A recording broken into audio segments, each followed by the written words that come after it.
To understand the importance of Imam Hussein, we need to go back to the time of the Prophet himself.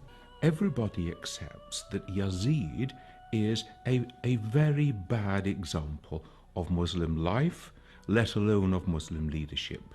He openly disobeyed the commands of God. He openly disobeyed the Sharia.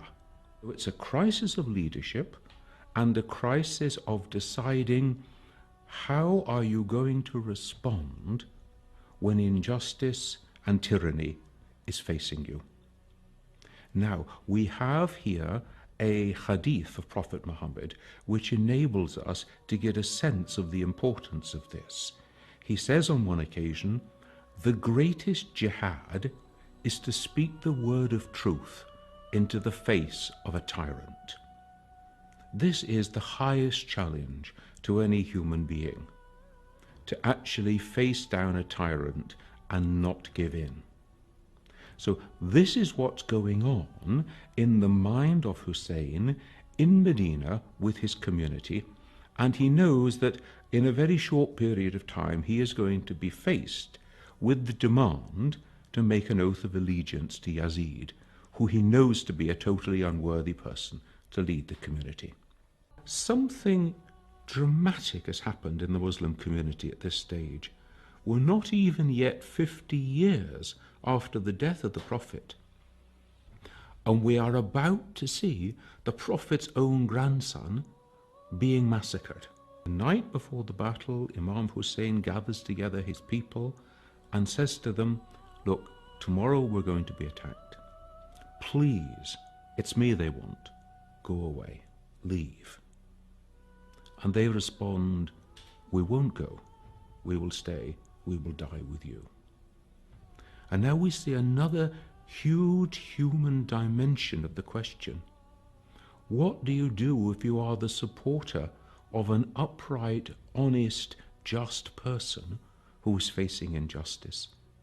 Do you stand with him, even at the cost of your own life? Or do you run to save yourself? Now remember, none of these people knew what was going to happen. So we're not only talking about them being willing to sacrifice their own life, but also the lives of their women and the children. Is there anything in life worth dying for? Is there anything so important that you are prepared to take a stand on it and not give in, even at the cost of your own life? Hooir is lined up with the Umayyad army, and he knows that he is soon going to be given the order to attack. And he breaks ranks. And he rides down to Imam Hussein, he throws himself from his horse, and he asks for his forgiveness. "I am the one. I have brought you to this place. I have corralled you in the field of your own death." Hussein raises him up, forgives him, and restores him to human dignity.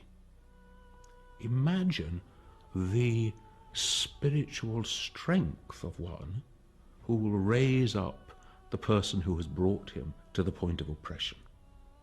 They are short of water, and somebody goes to try and get water, and so we have a heroic story. The half-brother Abbas goes to try to get water and bring it back to give it to the women and the children of the community, and he is cut to pieces in the process. Hussein actually takes out his own infant son, a baby in arms, and pleads with the Umayyads. "I know that you've got it against me, but why should you have it against the baby? Give the baby water. Have mercy on the child. If you won't trust me with the water, I'll leave the child on the rock and you can give it water." And the response is to kill the child in the arms of his father. Imam Hussein does not belong to one group. He has been acknowledged and revered by figures of all demographics and denominations throughout time. If we are to understand the meaning of Karbala.